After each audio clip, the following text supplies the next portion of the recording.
Welcome, everybody, back to the ElfQuest Show podcast. My name is David Charles Mizejewski, also known as Thornbrake, my elf self. Super excited to be back with you today. We're doing this podcast a little bit differently.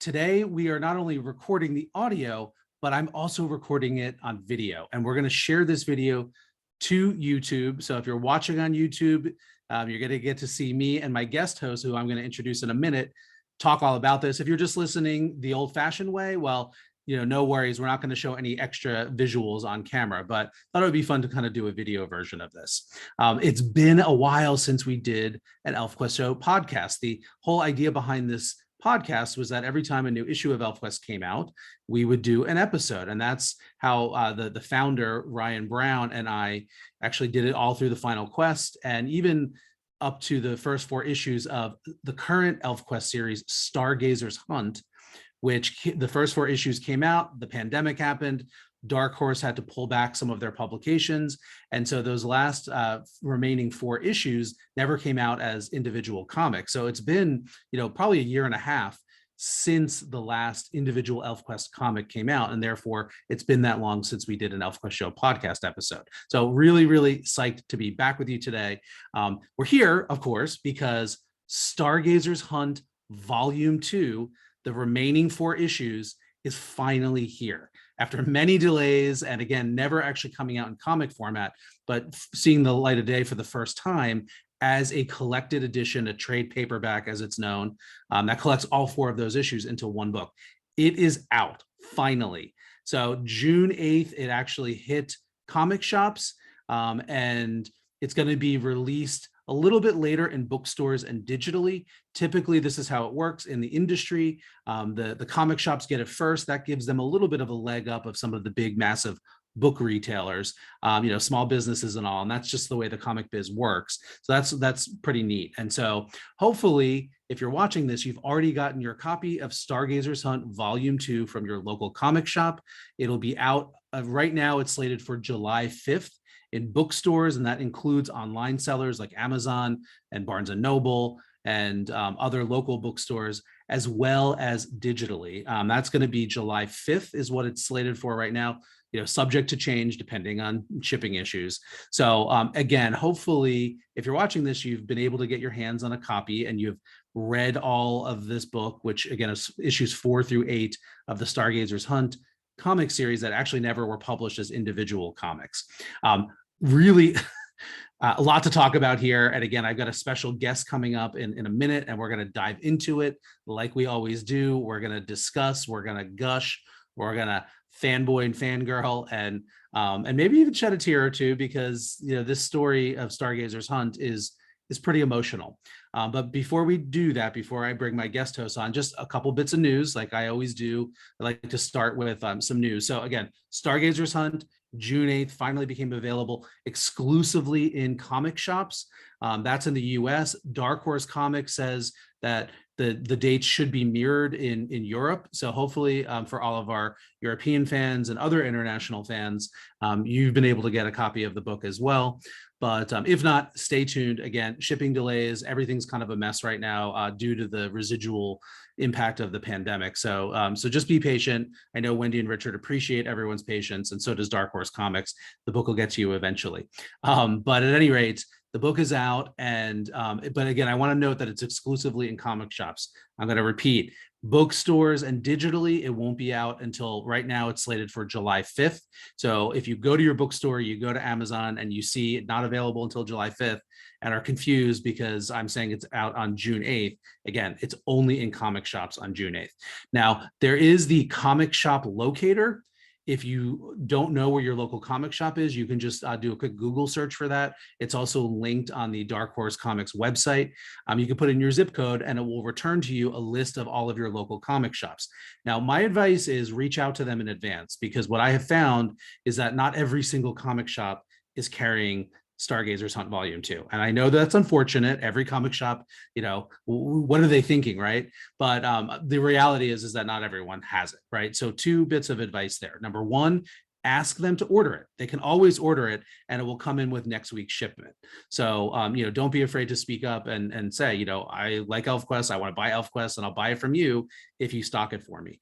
The other option is to go to one of the online comics retailers like Things from Another World, tfaw.com, or Midtown Comics. They're a comics chain in New York City, and both of those ship all around the country and probably around the world too.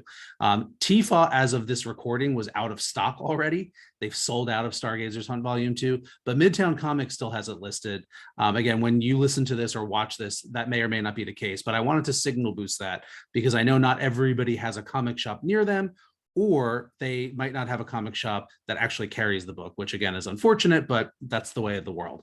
So other bits of news that I wanted to share is we're recording this in June, which is Pride Month, LGBTQ plus Pride Month. And in the ElfQuest Redbubble shop, this is the official merchandise shop for ElfQuest, there are some cool new Pride-themed designs there. And there's actually a whole shop within the shop called ElfQuest Celebrates LGBTQ plus Pride. So head over there, check it out. There's a ton of other designs in there that you can get printed on t-shirts, on posters, on prints, on puzzles, on mugs, on art for your walls and framed art and all of that kind of stuff. So definitely head over there and get your ElfQuest merch and wear it proudly, and that helps spread the word about ElfQuest too. And then the last little bit of news or update is just wanted to check in on the ElfQuest audio movie. This is the other huge project that's happening in the world of ElfQuest. So we have been doing special preview listening parties for backers of the ElfQuest audio movie crowdfunding campaign that ran last year. And as of this recording, we've gotten through 4 of the 5 episodes that are making up the ElfQuest audio movie. It's been pretty incredible. And I know that a lot of folks out there who are not able to support the crowdfunding campaign are salivating over this because we've been posting a lot about it. But it sounds like we're going to get some big news very soon about when the actual audio movie is going to be released to the public. Because again, the whole point of the crowdfunding campaign was to fund this project so that everyone can enjoy it. Yes, the backers are getting some special rewards, but by them supporting this, it's allowing the Pinis and Dagaz Media and Fred Greenhalgh and Jonathan Woodward and everybody else who's involved in the project to make this and make it available to the world. So it's going to be available on a podcast streaming platform.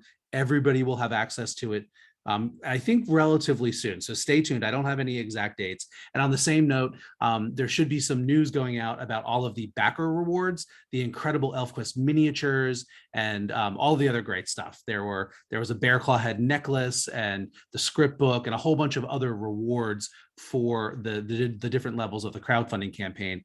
Those are all pretty much all manufactured. So there's going to be an update coming out soon, and it might already be out by the time you hear this or watch this. So just be patient a little bit longer. Again, everyone appreciates that, and lots of good ElfQuest stuff are coming soon. And one other thing I just remember too that I didn't put in my notes is Streamily. Streamily is a new partner in ElfQuest. They are a platform that allows you to buy an autographed copy of an ElfQuest book or one of several all new ElfQuest art prints that Wendy and Richard have produced. So if you go to Streamily, to the ElfQuest shop, it's streamily.com/ElfQuest. I'll throw links into all of this stuff below. You can order the current printings of all of the Dark Horse Comics ElfQuest books, including Stargazer's Hunt Volume 2, to be autographed and personalized if you want by Wendy and Richard or those art prints.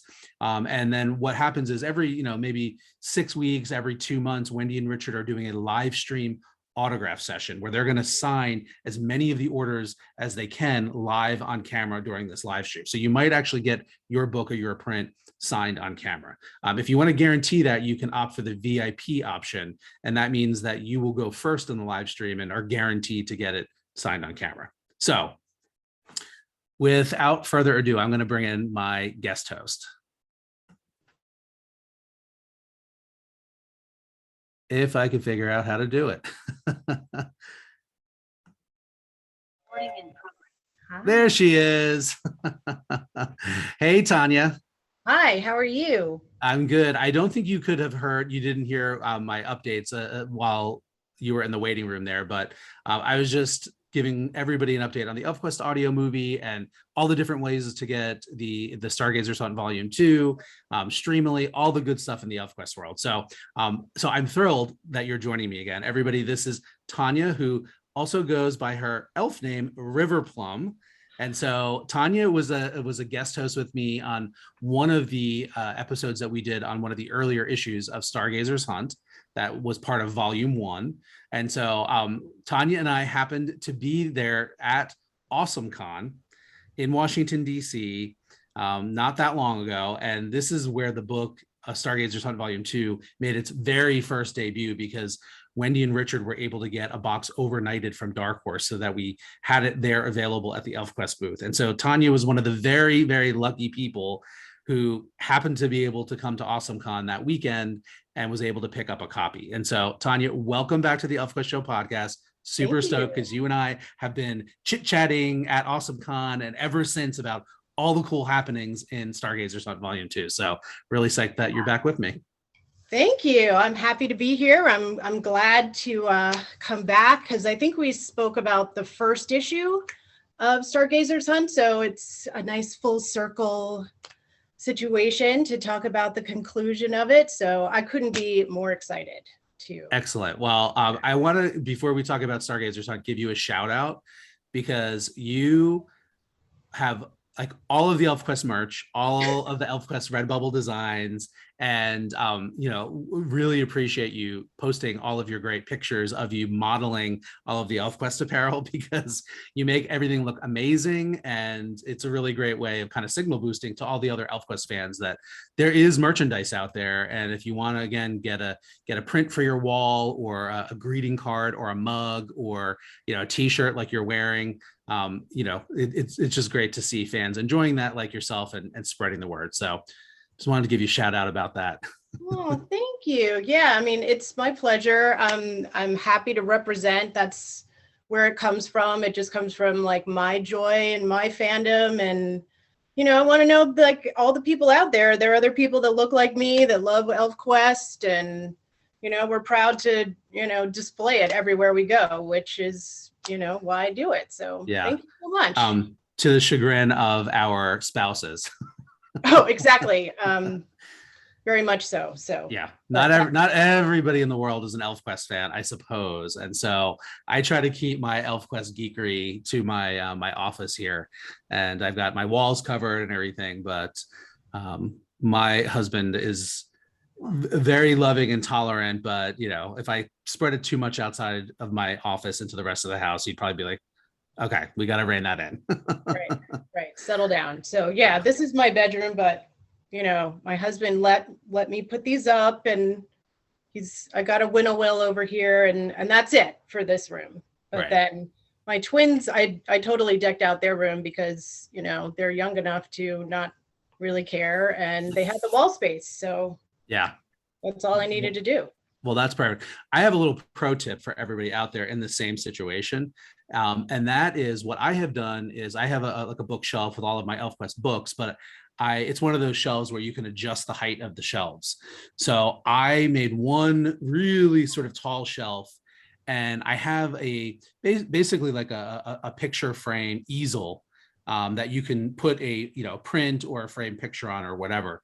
And I purchased those sleeves, those clear archival plastic sleeves that you would put an 8.5 by 11, or an 11 by 17, or a 10 by 8, or whatever. They come in different sizes, photo or document or something like that. And they work perfectly to slide in ElfQuest art prints and portfolios, and original art if you're lucky enough to have a Wendy sketch of a character or whatever. And so I have a whole stack of these, and all of the various Kickstarter awards that have happened over the years. Flesk Publication had a whole bunch of great prints, and I know the ElfQuest French edition, the Snorglow version, had a whole bunch of bookmarks and little prints and posters and whatever. So I have all of that stuff, and I have them in these archival sleeves in a stack with one on top facing out, and I rotate them periodically. So it allows me to kind of have all of my ElfQuest stuff on display, but not have it take over my entire house. So yeah. I have all mine back here. All of my stuff is safely behind closed doors. Right, because little people, yeah, they can mess up your stuff. So yeah, I don't have kids, so that's one thing that I don't have to worry about. But yeah. All right, let us get down to the topic at hand, and that is Stargazer's Hunt, Volume 2, the second half of this story that we've been waiting for, at this point, a couple of years to get because of all the pandemic shutdowns and delays and all that. So we finally have it in our greedy little paws. I know I have read it a bunch of times at this point. I did get, Wendy outed me on the last Streamily live stream, which I was helping Wendy and Richard with, running the show behind scenes. And Wendy outed me to everyone that she and Richard did let me read the story. Maybe a month or so ago, they sent me the PDFs of it. So I totally got spoiled and got a little bit of a sneak peek. And so I've had a little bit more time to absorb some of this, but you've only read it, at the time of this recording, less than a week ago is when we were at AwesomeCon. So yes, very fresh. Yeah. So I'm going to just stop and turn it over to you. I want to hear broad brushstroke, big picture, impression, thought, feeling. Okay. Well, my broad strokes are, I didn't really have a problem with Cutter's death. I thought it was perfect. So I was not one of those fans that was just devastated. I just felt like it was the right ending. And so I'm coming from that place. But even with that all said, I felt like just reading the whole book through that it felt like I said, I think in a post, in my comment, the repast, after a funeral, in our community, there's a funeral and people are very sad and you have all of this drama, and then everyone gets together for a meal afterward. And that's when the stories start coming out and you start to laugh and, you have something good to eat. And it's just, it just fills you with this satisfying feeling. And you start to see how life is this one big circle, you start to notice similarities in your family, from one person who may have passed, and you kind of see characteristics in another person, and all of these little things just keep repeating through your family and through the generations. And that's what I got the second time I read it, because I read it so fast. When I literally got to AwesomeCon as soon as they let general people in, and bought my copy, and then talked to you guys for a little bit, and then sat down and read it right there in the convention center. So I wanted to get it in as quickly as possible. So the first time I read it, it was really fast, and I just saw these great things, but it just felt like this warm hug, all of these feelings of resolution and closure were there. They were all the things I wanted, and it was done in such a beautiful, brilliant way. So that's my nutshell reaction. I totally get what you mean when you say, two things that you said. One, that this is sort of that, that's sort of after the heavy crying, right? Final Quest ended, and there was a lot of emotion there, right? And so the way that I kind of have been thinking of Stargazer's Hunt is almost as like a coda, sort of that sort of story that comes after the story that kind of really brings the full closure. So I feel like Stargazer's Hunt in many ways is the coda to the Final Quest. It kind of, the Final Quest was really, and really the whole entirety of ElfQuest was sort of the story of Cutter's hero's journey, which concluded at the end of the Final Quest.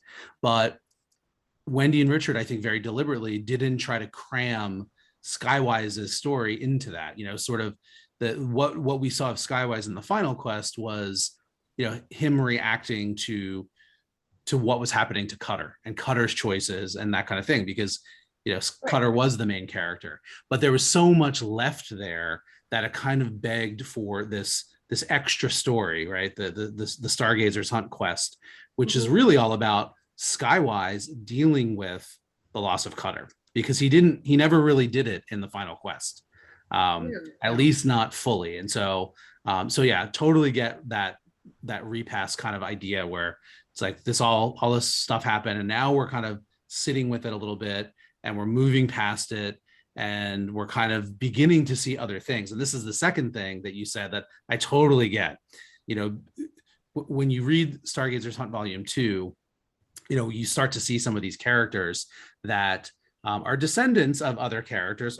Goldruff, we're going to talk all about him, but very much Cutter's cub. Like you see so much of Cutter coming through in him, yet he's completely different too. And so maybe that's actually where we should go next. So gladly. Goldruff. Yeah. Like, what do you think? So many things. I love when he's older with the face fur and the little goatee that's like kind of bear claw-esque, but not the full beard. I love that. I love that he was so protective of Lita. And I was saying to Wendy that, you didn't really get to see that with Suntop and Ember, because they had enough going on in their own lives. Like they had to worry about themselves, basically. So it was nice to see that. And I guess for me, like, I think my youngest is probably the one that is the most like clocking me wherever I go. Like, even if he goes off for a little while, he'll have to come in and check, like, okay, we've been apart too long. We need to reconnect. Like, what's going on? Just, a little check-in. So that really just resonated with me. But he just seems nice. He said that he got to be a cub, like he got to, grow in a normal way, and he didn't have all this weight and, struggle, I mean, he had the usual struggles of life, but not such a heavy burden like Cutter had, or even Suntop and Ember had, Yeah. So I thought that was a great thing to see. Yeah, totally loved that. And as you might have even been at the Awesome Con table when we were having this conversation, but I was chatting with Wendy about it in a slow moment, and I was saying, like, there's so much of Cutter that comes through in Goldruff, but like there's like a lightness about him that Cutter never really had, because of his circumstance, because he got thrust into the chieftainship at age 16. So like you were saying, like Goldruff even says, like, he got to be a cub much longer. And the way that Wendy described it, I think is just perfect, right? And of course it would be, because these are their characters. Right. But she said that Goldruff is sort of like Cutter unburdened. And I really liked that. It was sort of not that Cutter was angsty or, had a bad life, but he just, he had a lot on his shoulders because of, sort of who he was and sort of his vision, which was sort of bigger than most of the other elves. And of course, later we found out about this sort of connection to Temain that kind of helped explain a little bit why Cutter ran so deep, I think. Right. But, he got not only thrust into the chieftainship at a young age and had to deal with the survival of his tribe and, kind of the genocidal humans after them, trying to wipe them off the face of the planet. And then the upheaval of everything that happened in the original quest of them having to like find a new home and meet all these new tribes, and then the quest, and and then the 500-year wait during Kings of the Broken Wheel and that trauma. Like, Goldruff has just lived a Wolfrider's life for the most part, right, following the way, again, fairly unburdened. And it shows. Like, he's kind of gruff, which I love the play on words, like Goldruff, gruff. Mm-hmm. I don't know if that was intentional or not, but he's kind of gruff. He's he could have an opinion, I guess, is one way of saying it. But he's also he seems to just be a great Wolfrider, like lives in the now, grab life by the horns and just roll with it. So I really appreciate that, even though we did learn, like, bombshells, right? Right. Like, yeah. Goldruff had a son that died. What happened there? And there's that one scene when he and Skywise finally meet, after Skywise has like gotten his memory restored, and Goldruff and Skywise are, I guess, lock sending, and basically the caption says something like, all that befell the Wolfriders. And we should acknowledge that there's like a 500-year span of time that happens during the course of at least on the World of Two Moons, during the course of Final Quest or Stargazer's Hunt Volume 2. So Goldruff, has face fur. He's got this whole backstory that, is just unexplored at this point, right? And for more ElfQuest, yes, fan fiction, whichever, both. Yeah, probably. Yeah. I mean, hopefully we'll get more tales in whatever format, but I'm going to let Wendy and Richard take a few breaths before we start, No pressure, Yeah. But yeah, anyway, I keep fresh if they need something else to do in their downtime. Well, they've been doing this since the beginning, leaving these very, very just about to burst seeds planted throughout every single story. And they just leave them there to sit and germinate until the time is right to tell the story. And so, there's several of those in here. There's this whole allusion of Goldruff to sort of all that befell the Wolfriders during this time, which includes the death of his son at the hands of a human with a gun, which is oddly relevant in real world, sadly, but very, very much a nod to the real world. Yeah, but there's also Lita and whatever the heck she's up to. There's the whole part Tolfson, kind of Indiana Jones-esque character trying to figure out what the heck is up with elves, which we saw many, many years ago in some little side stories in the anthology comic. That's in there, and we can talk more about that, but like we don't know where. That's a whole other world of stories that could be told. I feel like there was another of course the other big one is where the heck are the Wolfriders and why did they have to leave the Holt? And we get a little bit of an explanation about that, but where that's a whole story too. Yeah, how they melded together with the go-backs, which I thought there was like a theme of these divisions coming to unity throughout the whole Stargazer's Hunt Volume 2. So, the go-backs we know are sort of these offshoots with Two Spear, and now they've come back together. So I thought that was just a nice touch, just awesome. And yeah, like I felt like there was all these like divisions and people coming together and so much juicy stuff that could go on for more stories. So it's just, everybody still wants to know what's going to happen with Ember and Tyr and their recognition. Yeah. So we may never know. I think. I feel like we'll never know, and that's fine. I'm fine with it. I'm good. Right. Yeah, you're right. We might not ever know, right? That might be space for us to just sort of fan fiction and speculate and fan art, and but maybe one day that story will be told. But yeah, I find it just so exciting that Wendy and Richard, even in this story, are still leaving these sort of juicy nuggets that could be whole other quests or stories or series, or if I want to fantasize audio movies or traditional movies or TV, like who knows, right? So I hope always springs eternal, I think, with the idea of ElfQuest being reinvented into new versions. And I think the audio movie is a perfect example of how magic can happen just from out of the blue, and then we get a whole new bunch of ElfQuest stuff. So like impeccable ElfQuest stuff.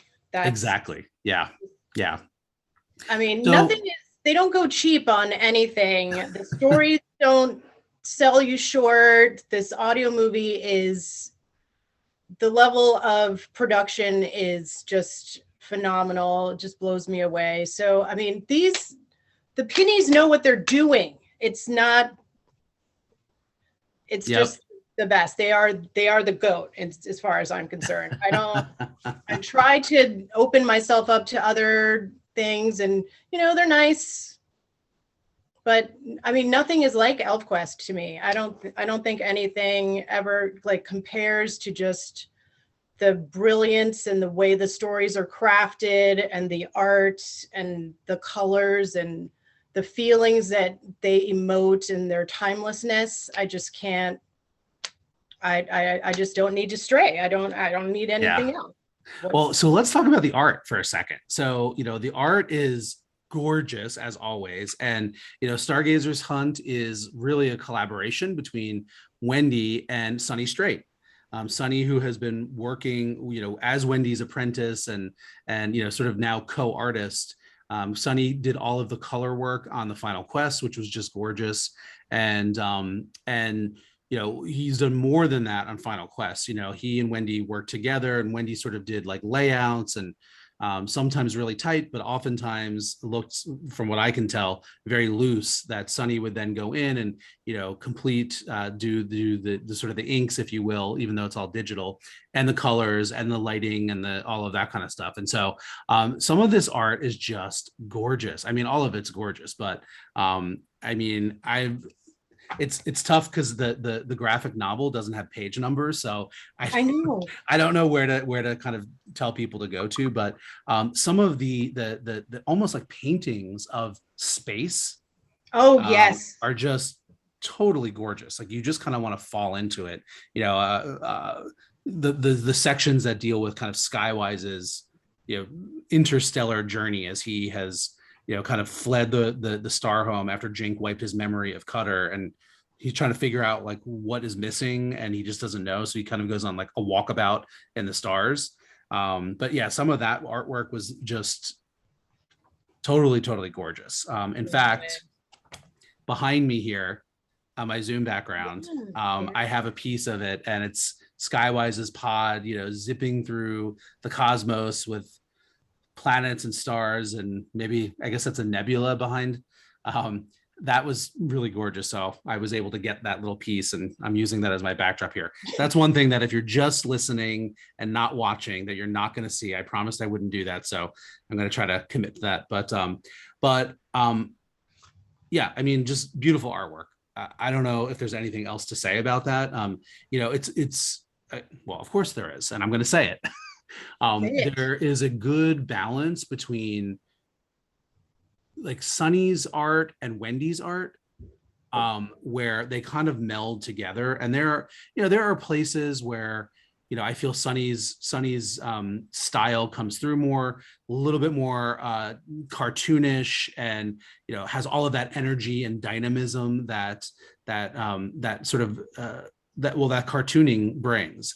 And then there are other places where you can really see Wendy shining through, particularly sort of that line of beauty, and that just sort of flowiness that you get. And Jink is kind of the epitome of that in this. So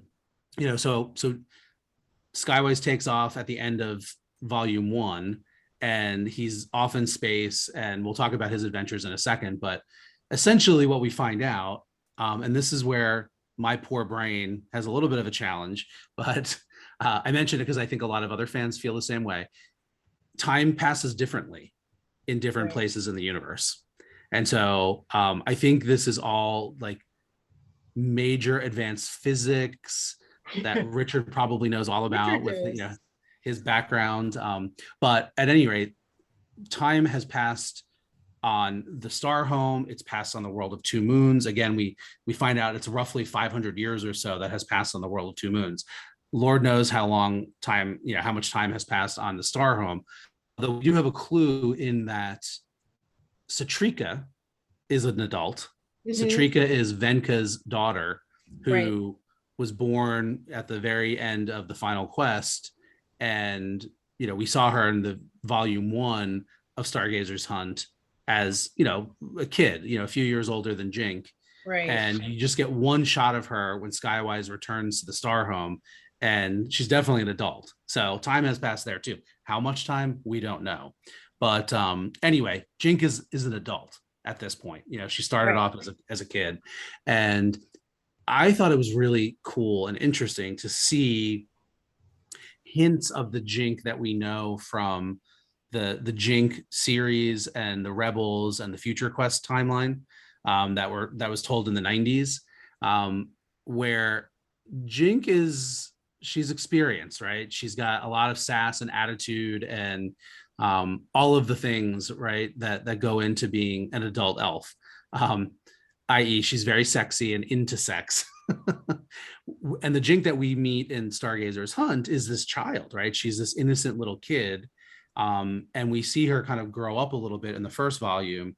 But she's still very, very young, kind of, basically an infant by elfin standards, at this stage of the game. But the one scene where they're at the father tree and the human Par Tolfson shows up, and Queen Bee, which is another new character that we have to talk about, it needs to keep Par Tolfson in line because he's crossing a line, and she basically shoots him in the arm. And Jink hears this, and she was like, "Oh no, like, we cannot have this happening right now," because it was sort of like a key moment of Skywise's healing process, right? And then she jinks away, which is this sort of popping in and out, like, and whatever.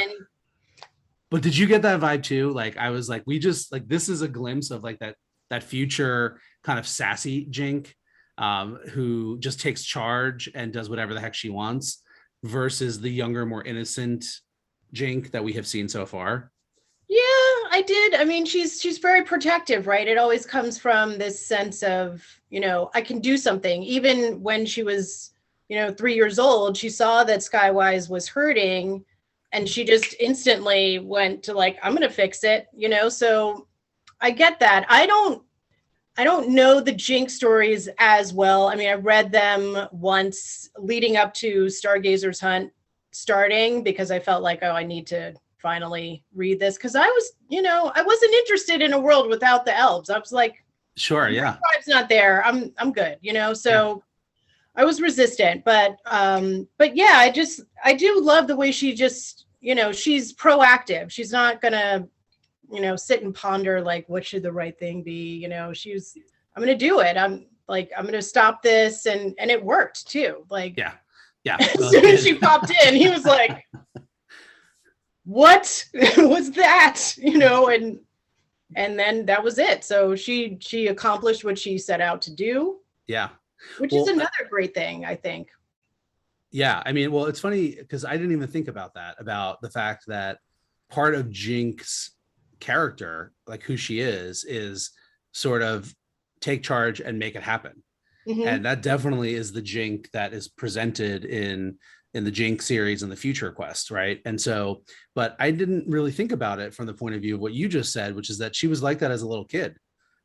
Yeah. That's why she saw a problem and she just responded and took action. Of course, it was a devastating action. She wiped Skywise's memory of Cutter, but so that's an interesting thread too, that kind of links up. And sidebar on the Jink and Future Quest stories from the 90s. They're not for everyone, right? Not everybody loves them the same way that they love sort of the classic ElfQuest, and that's totally fine. Mm-hmm. My advice is you have to approach them as some, sort of a whole new thing, right? Like, they're not the same as classic ElfQuest, Wendy and Richard focusing on the Wolfriders, right? It's a sort of a new facet and a new branch of the tree that is the story of ElfQuest. And if you approach them that way, there's a lot of merit in them that, like, just in and of themselves, like some really cool characters, some interesting storytelling. And yes, it does all ultimately weave back together to sort of the before time stories as well. And especially now, having read the Final Quest and even more so Stargazer's Hunt, we're getting much closer to that point in the story timeline by the conclusion of Stargazer's Hunt, because with those 500 years that passed on the world of two moons, the humans have planes, they have guns, they're smoking, smoking cigarettes and whatnot. Like, it's definitely, it feels like a I don't know exactly where I would put it in real world, because I don't think it's exactly the same, but it's almost like I would put it in, like, I don't know, the late 1800s era. What do you think? I don't know when airplanes were, like, those little, I want to say rockbusters. Yeah. That but might not have been until the early 20th century, but yeah. yeah. And then I mean, I back don't in think the it's 1900s when like it's what my kids tell me all the time. back in the 1900s. Yeah. So Way to make us feel old. what they do, that's what they're Yeah. here for, apparently. Well, at any rate, a lot of time has passed, and it's not quite to the future times. Like there's not spaceships and whatever coming out of the world of two moons, but it's definitely much further along than when we last saw it earlier in Stargazer's Hunt. So, so that's an interesting thing, and definitely encourage people to check out the Jink, the Rebels, and the Future Quest stories, which have not yet been collected by Dark Horse into the complete ElfQuest series, but you can read all of those stories for free on the ElfQuest website. So if you go to elfquest.com and click on read, you'll get the comics reader, and everything published up until I think it's 2014, up until the point of the final quest, is there available for free. So really, really great resource for everyone. Yeah, I think I need to do some homework or some revisiting, because they mention the caretaker at some point in Stargazer's Hunt. Oh yes, yes. And I was like, is that I wasn't sure, because I'm like, I've read the Future Quests, but I'm not as intimately, I haven't reread them a million times like I've read most of the rest of Final Quest. So I know that there was somebody there that Jink spoke to or something. So I need to do I have to go back in there and check that out. So do you want me to tell you, or maybe I won't and let you read it, and everybody listening and watching, if you don't know, let's leave that stone unturned, because you're absolutely right. I completely forgot about that, Tanya, that little bit of the story that again connects the dots with some of these other stories. So that's a great little nugget that I completely forgot about. Yeah, because I think it connects to how they have these psychic humans in some way, because Shuna was training humans that had some psychic abilities, and then it goes wrong. And this caretaker fixes it or puts it all back in balance. So I need to figure out how that all fits in. Well, that definitely connects to the Jink comic series, again, as well as the Rebels and the Future Quest storyline that kind of blends Jink and the Rebels. But go ahead and read those things, and then come back and read that section of Stargazer's Hunt, and it will make a lot more sense. But so and you said the anthologies too. I think I might have missed some of them because I had a small period of time where I was not like getting every single issue as it came out, and I think I might have missed like a little bit. And I try to collect everything in the books, but I think there might still be some things out there that I need to. Yeah, well, this is where the free online comics are your friend, because the entirety of the ElfQuest anthology series, comic series, which was like late 90s up to maybe the very early 2000s. I don't remember when the last issue came out, but there were like 33 issues of what is called ElfQuest Volume 2. And so this was, an anthology is sort of a collection, right? So it was a comic that had chapters, and each chapter was a different story. So that's where Dreamtime actually was first published. It was serially published. The Wolfrider story, about Bearclaw and the creation of Mad Coil, that was told in the anthology series. The Future Quest story, which again happens after the Jink comic series and after the Rebels comic series kind of wrapped, Future Quest kind of picks up both of those series and runs with it. And that was published in the anthology series as well as a whole bunch of other stuff. So all of those issues are up online for free at elfquest.com, and I think they're pulled out as well. I think they're pulled out of the anthology comics in the online comics reader, so you can just read the story. I might be wrong about that. I have to go back and check. I'm not sure, but I know that the one on the website that's titled Future Quest is my favorite of all of the like future storyline. Oh, okay. So then it is there. My memory is serving me correctly. that Yeah, future it's quest is you pulled got to out. scroll down. At least that's how it was before, Yeah. and you guys have revamped the website. So I love how you guys have set up so that you can read it easier if you're like on your phone or Yep. something. Like it pops up, or it has like a Yeah, it easier. just made the site was made mobile friendly, a couple of years ago, particularly the reader part. I don't know when, but Richard has teased that there's going to be another kind of reboot of the ElfQuest website coming soon. So stay tuned. By the time this is public, this podcast or this video, maybe that will have happened. I don't know, but I'm sure that the online comics reader is going to remain. So all right, we have talked about a lot of different things, and we still haven't really talked about the core of this, and that is Skywise's quest. And maybe we can finish up with kind of diving into that and kind of talking about what happens. And yeah. Okay.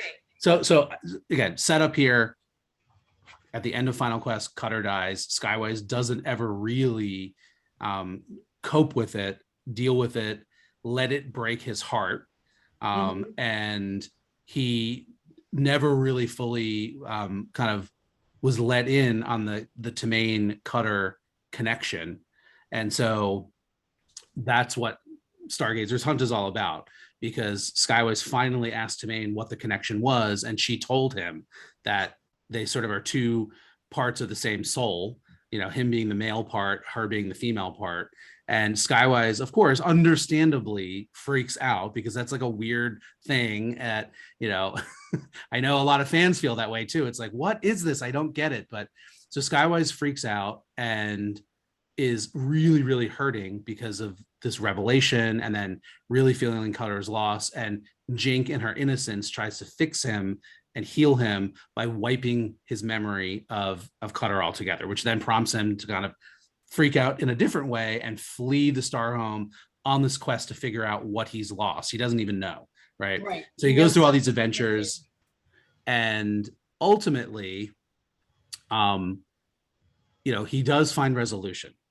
So I don't know if we probably don't need to go into all of the step-by-step. Essentially, Jink and Yun join forces. They take their pod. They find Skywise on this other planet with another group of trolls, another high one pod. We don't even need to get into all of that right now. But such a good story, though. It's so good. I just love the way they did that again with that, like where there was division, there's all this unity, where their pod they had just like a completely different experience than the World of Two Moons pod. Right. And it just kind of feeds into the lightness of this Stargazer's Hunt Volume 2, as opposed to like the original quest and Final Quest, where there was heaviness to it. This is so much lighter in tone and mood, and it's sending like a more positive message, I think, out. Yeah. That there is positivity there. You need two for the balance, and I thought this balanced it out really well. No, I agree with all of that about the sort of theme. A big theme in Stargazer's Hunt is committing to unity, right? And even Final Quest, that was a big theme there, about like overcoming the divisions that in the past divided us, and like the fact that you have to commit to doing it, that it's work. And but like, that's what we need to be doing. I'm feeling all of that, with the Sculpers, which are the version of the trolls from this other pod that never had the divisiveness or the abuse, or basically, essentially were never made slaves by their first comers. And so just a completely different way of being about the Sculpers than the trolls of the World of Two Moons, although that is, that healing is happening as well, although not fully, as we see at the very end with Picknose, but on the World of Two Moons. But anyway, but I will say this, I do feel like there is that element of lightness, but I also feel a deep, very deep, like painful, like pain in my heart in Stargazer's Hunt. And it's really, it's feeling Skywise's pain and confusion and inability to deal with his grief, right? And so this is where I was going with that recap, is that, this whole thing goes back to something that Strongbow said, right? In the very beginning of Stargazer's hunt, when he's talking to Skywise, and he says, like, look, like, in order for you to get over this and fully heal and not be carrying around all this deep melancholy and sadness over the loss of Cutter, is that you have to let your heart be broken. Like, Skywise cried, he grieved, but his heart was still guarded, right? And so in many ways, this quest was his journey, and in letting his heart be vulnerable enough to be broken so that it can then heal stronger. And that's Lita's lullaby, broken hearts heal stronger. I forget the exact line, but you know what I'm saying, right? Yes, it's exactly. Quoted a bunch of times.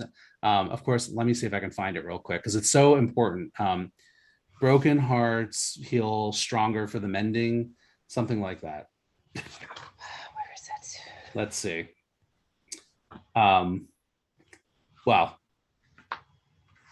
I can't find it very quickly, so I'm going to keep finishing that thought. If you find it, you can read it. But anyway, I just, like, while there is a lightness and again, sort of the whole gold rough being unburdened, I think this is one of the most emotional stories for me reading it, and kind of feeling Skywise's sadness and pain. Because if you have lived at all, for any amount of time in the real world, like, inevitably you probably felt that heart pain. We've all probably had to face dealing with the loss of loved ones, beloved pets, just the general sadness of the world, right? And I felt that so strongly, and, like, felt it not only as a reader, but, like, I empathized with it. Like, I felt like I was right there with Skywise, because I know what that feels like.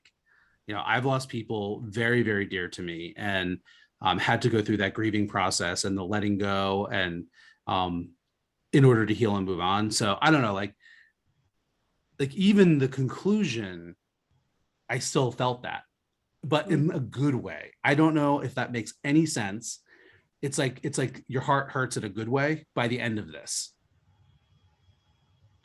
Yeah, I mean, I get what you're saying totally. I didn't feel that way. Again, I wasn't as sad. Of course, I've lost people, and it's incredibly difficult. I mean, there's times, like, where, you do feel better over a course of time, like you've made amends and you've tried to heal, but you're never really completely the same person after, Yeah. So yeah, but I think it just felt more of a I guess I focused more on, like, the healing of it all from the story, and like, even the way that they had panels in Stargazer's Hunt Volume 2 that sort of were reminiscent of other panels that were more traumatic, like, specifically, like, in Siege, when Skywise is, like, trapped in the well, can you see, Right, like, yes, trapped in the stone, and then when he climbs up into Father Tree, and he's also, like, kind of encased in the tree, like, and Cutter's all around him in his spirit. It was like, it's like how you heal from trauma, is that you take that traumatic experience and you associate it with something that's not traumatic, that makes you feel safe and allows you to heal. And that, like, when I was looking at that, I was like, oh my God, that's exactly, like, you even have his hand, like, reaching out, like the way it was stuck in the oh my gosh. Can I just tell you, I have chills, because I didn't even pick up on that at all. And now that you just said it, it's like, oh my God, like, that is a huge thing that's sitting right there that I didn't even pick up on. And again, for folks that are not watching the video version of this, if you're just listening, Tanya was just talking about and holding up the Siege of Blue Mountain, when the Blue Mountain is falling and Skywise is trapped by the mail door in a little, sort of tomb of stone with his hand sticking out. and how we know that that kind of caused like claustrophobia and that kind of thing, and the mirroring of that kind of experience in Stargazer's hunt when Skywise is up in that tiny branch of the father tree. So if you want to reference, look that up. I believe it's, Siege of Blue Mountain issue 7, 8, I think it is, or maybe 8, 9. And no, there's only 8 issues. So issues 7, 8, or book 6 of the Father Tree Press editions with Two Edge on the cover. Yes, but Two Edge. Yeah, but anyway, wow. Total parallel there that I was completely over my head. Yeah, I mean, I think for Skywise, even, and they reference this in the first part of Stargazer's hunt, where when he's sort of remembering that, like, or is it when Jink is kind of pulling the memory out, that there were these moments where Cutter wasn't there for him the way he wanted him to be there, because he had so much responsibility. So in the War for the Palace, Skywise sends to Cutter, like, I'm afraid, like, I need you. And Cutter's like, I know, but I got to support these other, like, I have to help Dewshine, and, I can't always be there for you in that way too. Like, he has to kind of, gently cut him off. And this was a time for Cutter to be there for Skywise in all those ways that he was missing, and let him know that he's always there, right. He's always there for him. And I think they say that, like, or Jink says that, where, Cutter's always here, and he always has been, and he always will be. Like, he's always here for us. You just have to see that. And I think, again, that's how I personally dealt with, when you lose somebody, like, you see, these little hints of the person. And I don't necessarily believe in, like, a heaven or hell, but I do believe that, like, there's, like, an essence, like, you just feel that presence of those people that have passed away, like, that they're with you, because they're, they live inside you, they're in your memories, right. They're in your family. And yeah, so that's what I was getting from it. So I didn't feel as much pain as I felt like the healing. Yeah, well, for sure. I mean, I wasn't trying to say that the healing wasn't there and all of that, like, goodness at the end of it. I was just saying, like, I empathize and I felt Skywise's pain going into it. But yeah, going back to the mirroring of previous ElfQuest stories, I thought it was really, really masterfully done. Mm-hmm. When you have this sort of decades worth of backstory that you have been weaving elements that impact the story that you're telling today, over the course of those decades, like, it just makes sense to kind of, rework that in. So the one, that sort of connection to the Siege of Blue Mountain scene, I didn't even get, but there's the whole essentially recreation of the entire dream sequence of Skywise's dream, where from Dreamtime. So when Skywise has the dream, he sees the star and he follows it through, and it's Timmain and she's a blanket, and then it ends up with Starjumper. And when Cutter's spirit finally does come at Skywise's invitation, when he's up in the father tree after he gets his memory back, they have this sort of spirit journey together. And Skywise actually sends his spirit out. He says, it's the first time that I've ever done that. And he essentially kind of communes with Cutter, in spirit form. And Cutter basically tells him everything you were just saying. Like, I still exist. I am, everything is kind of blissful in this existence. And when I need rest, I rest in you. And that is another moment where I welled up, and I'm welling up a little bit right now. Just that, what a beautiful idea that our loved ones, are always with us, like you said, and that they rest in us when they need to. And like Lita says, we can't call them, we can't trap them. And I loved that too. Yeah. This idea that spirits are free, and though they're always there for us, they're not at our command. I really, really loved that. And I just on a visceral, emotional level, but also like a story level, the idea that you can just kind of call a spirit up seems very, almost like a trope, like a kind of done that in many fantasy stories. And so the fact that in ElfQuest, there is that kind of freedom. I mean, it's not to say that certain elves like Rayek can't trap a spirit. I guess we've seen that, but sort of the general way of being is that spirits kind of do what they want and they're there for us, but we don't control them. I just think it's kind of beautiful. Mm-hmm. I agree. But yeah, so there's that whole callback scene, which as that winds down and as Cutter and Skywise kind of break that communion that they have in spirit form, it goes through the whole process that happens in Dreamtime, which ends with Starjumper. And Starjumper, of course, was Skywise's wolf, who died. And Cutter, Skywise had to actually sort of put him out of his misery after that battle with the Jack Wolf in the Siege of Blue Mountain, or the beginning of Kings of the Broken Wheel. And again, anybody who's ever had any kind of animal companion has had to go through the loss of that animal, because they don't live as long as us. And so that I always thought was like, in Dreamtime, it was really great to see Starjumper again, and Skywise was happy about it. But when Starjumper showed up at the end of the dream here, as well as Cutter, and Cutter and Skywise is like, oh, why is Starjumper here? And Cutter says, what are we? And Skywise has to actually say it. Mm-hmm. Right? He has to acknowledge, and he says it, you're dead. And oh my God, like, I'm getting emotional just I mean, like, that's the hard part, is letting go when you lose someone, and acknowledging, like, saying it sometimes is powerful and freeing of all of that grief, and that, I don't know, just like letting them be. I think this is part of Skywise's problem. He could never like have the relationship with Cutter had to sort of be from his point of view and almost on his terms, which is why he could never understand why Cutter, quote unquote, abandoned him.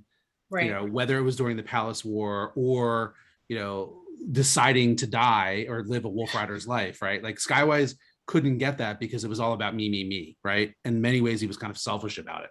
And I feel like what I take from this is that experience with Cutter and Cutter leading Skywise to actually acknowledge that he's dead, he's gone, right? Like, I have to, like, I don't control this.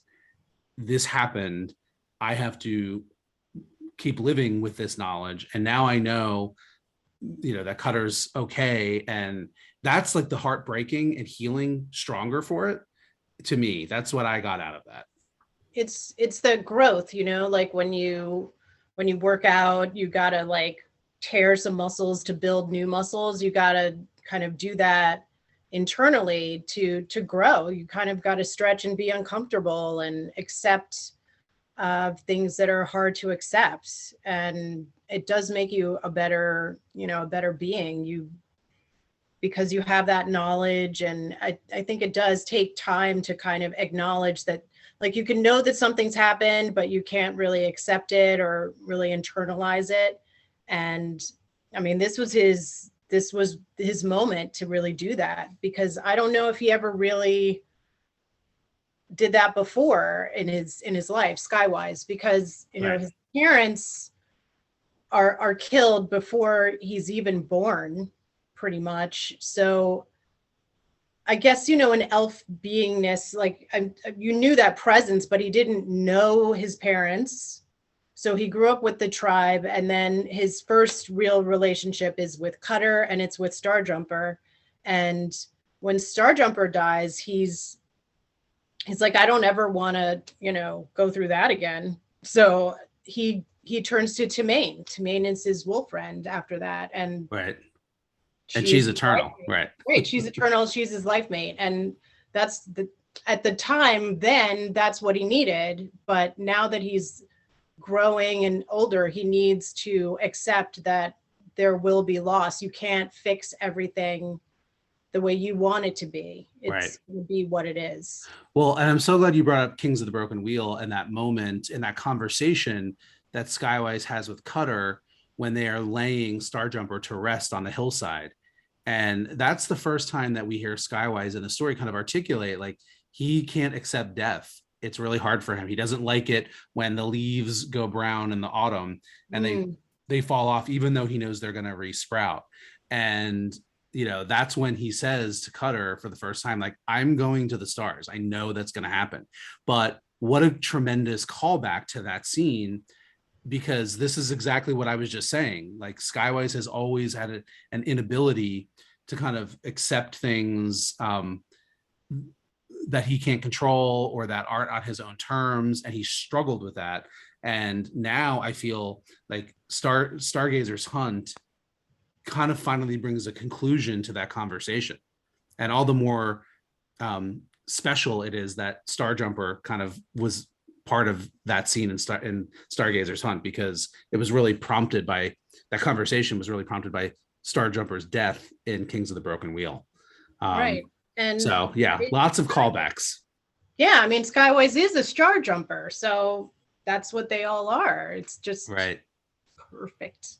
Well, there's two more callbacks that are much more lighthearted and fun that I want to make sure we talk about before we wrap. And that is, number one, at the very end, after Skywise has, you know, had his memory restored and has this moment with Cutter and, you know, has his measure of healing, Picknose is there. Picknose comes out because Trinket, of course, stayed on the planet, the other planet with the Sculpers, and Picknose is upset because he's missing his daughter and whatever. And Skywise and he have this kind of great exchange where Skywise is like, it's okay, let her be her own person. She wants to do this. It's okay, etc. And at the end of that, Skywise asks Picknose, hey, whatever happened to King Greymung's footstool that my lodestone was chipped off of? And when he asks him, it's a total recreation of the infamous Skywise panel from when he and Cutter were drinking wine with the trolls in the original quest, where Skywise turns and says, treasure. Did you catch that? No, I didn't. Oh my gosh. Yeah, flip to that part, and if you look at it, it's not the exact panel. It's, you know, it's a recreation of the panel, but it's in the same position, and he's got that same sly smile on. So I loved that little nod to what has gone before. And then, of course, the very ending when he and Tamaine are back on the Star Home, and Tamaine has heeded Skywise's request to sort of let go of the aloof High One and embrace sort of her sort of Wolfrider elf self, which it was great for Skywise and also for Tamaine. But so loved it. We hear Skywise's probably most famous line of all, and that is saying, you can really see the stars better if you lean back. Yeah. And we don't need to elaborate on that at all, because everybody knows what that means. But just so good. So good. So good. All right. We've been going on for almost an hour here. So I do want to wrap, be respectful of your time. I just want to say a couple other things and get your reaction to them. Number one, Naka. We have to talk about her. Oh my God. There is an elf with afro puffs, and I am like completely in love. I love her. Just like all of it. I love her face. I love her attitude. I love the way she's styled.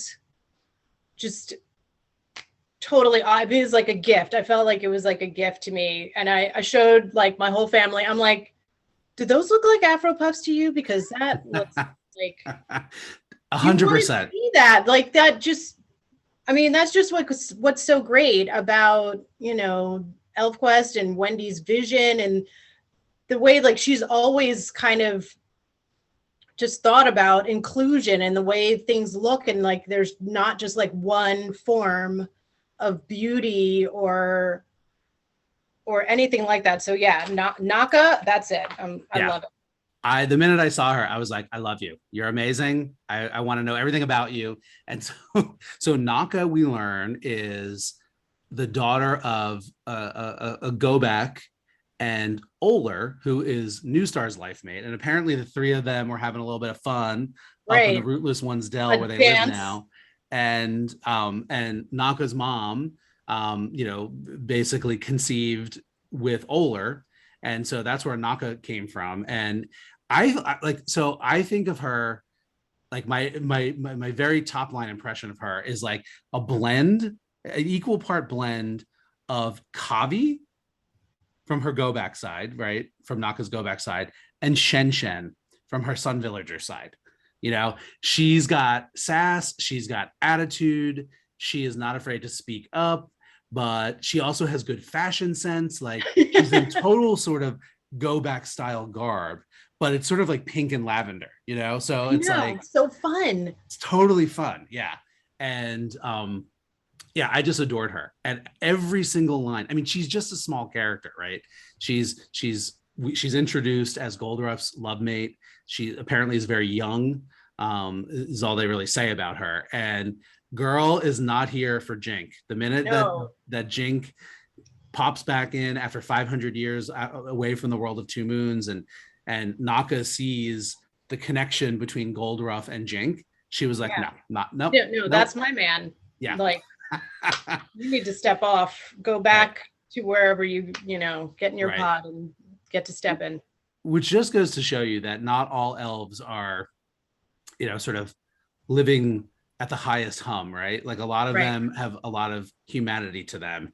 And that's what we love about them. I think Shen Shen is one of them. Shen Shen I think is an elf that a lot of humans can relate to. And so anyway, I just thought she was great. And she Jink gave Goldruff a little piece of the crystal, the pod, so that she could kind of find him again when she returned to the world of Two Moons, which again took 500 years. And Naka is like, I'm taking this and you're not getting it back.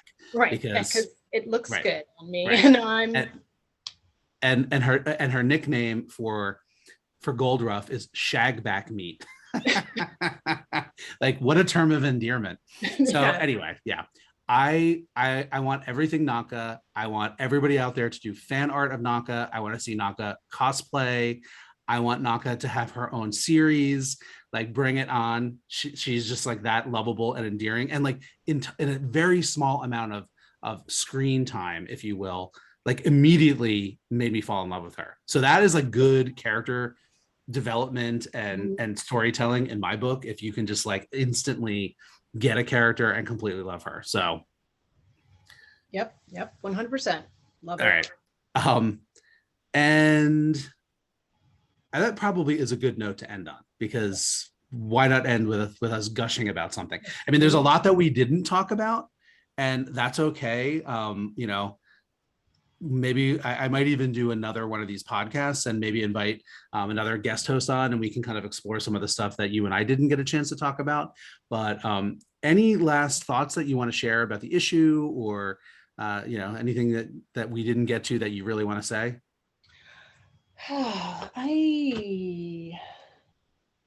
No, I think I feel like I think we covered a lot of the things that I was thinking about, and just the overall healing sense and the resolution, the closure. I think, everybody should go and read it. That's my close for it. Just get it. When you can get it, go get it. And you need this. Like if you were having a hard time dealing with Cutter's death and the end of that whole story arc, read this and it will make you feel better. It is a healing balm for your hurt ElfQuest soul. I think that's what this is for. I think it was a gift to all the fans out there that were struggling. I really felt that. Beautifully said, and I don't have anything to add. So Tanya, thank you for joining me. I am so thrilled every time we get to chat about ElfQuest, and I want to do more ElfQuest podcasts. So I would love to have you back and join me, even if it's not about a new issue. If we don't have one of those anytime soon, there's so much to talk about, and you and I think so much alike. But I love the fact that you are pointing things out to me that I didn't even think about. So I would love to have you back sometime. My pleasure. Anytime. I love to do it. I love doing this. All right, excellent. All right, well, everybody, thanks for listening. Thanks for watching. If you're seeing this on YouTube, go out and buy all of the ElfQuests.